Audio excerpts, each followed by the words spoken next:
Marigorringoa eta arra. Behin batean, marigorringo bat bizi zen, amona mantalgorri bat. Oso polita zen eta horregatik, arro zebilen beti. Beraren ondoan, aldiz, ar bat bizi zen. Ar txiki bat, belarrak eta ostoak jaten zituena. Arra egia esan, etzen oso polita.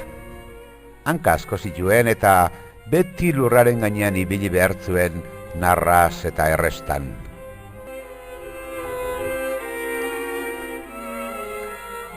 Egun batez, marigorringoa beraren gana joan eta honela esan zion.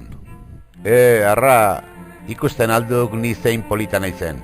Ikusten alduk nolako kolore gorria eta puntutxu beltzak dauzkadan. Eta burlas mintzatzen segitu zuen.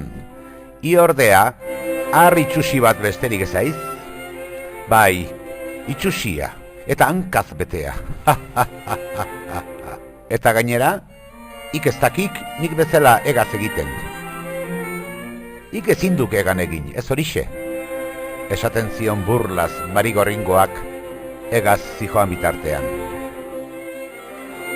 Eta argaixoa bakarrik geratu zen negarrez. Hainbeste burlarekin oso triste zegoen, marigorringoaren barre gaizto haiengatik sufritzen. Horregatik, hurrengo egun batez, marigorringoa berriro ikustean, beraren burla eta barre gaiztoak ez entzuteko, arrak gauza bat pentsatu zuen, zulo horretan sartuko naiz betiko. Horrela, enau gehiago ikusiko.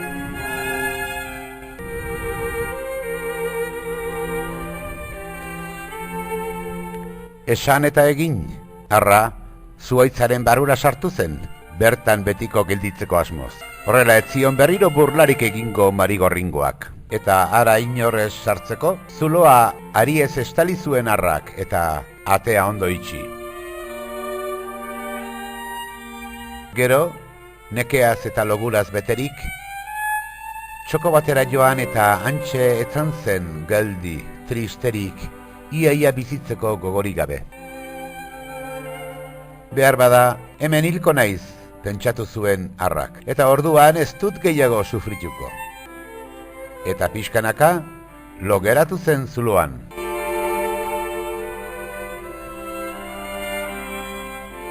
Egunak joan eta egunak etorri, eta arra etzen zuaitzeko zulotik kanpora irteten.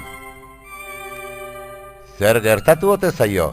Galdetzen zuten baratzeko pistitxo guztiek. Eta arma, sorgin horratza, matxin saltoa, sugandila, inurria eta marigorringoa, zulora begira egoten ziren barura sartu ezinik, zer pentsa jakin gabe. Ura bai misterioa. Gau batez, lurpeko beste zulo batetik sartuta, ipurtarki batek arra aurkitu zuen zuaitz barruan. Geldi zegoen, isilik, momia baten antzera. Kanpora irten zenean, ipurtargiak onela egin zion marigorringoari. Aizu, nik ez dakit zer gertatzen zaion arrari. Hor barruan ikusi dut eta oso geldi dago, eta isilik eta hilda dirudi.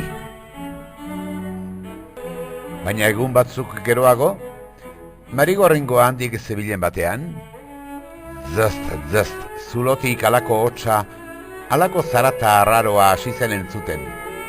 Zer gertatzen ote zen baina?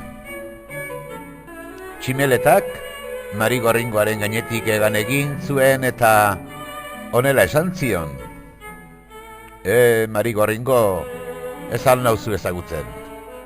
Ni lehenagoko harri txusi ura beran naiz, honezkero tximeleta bihurturik.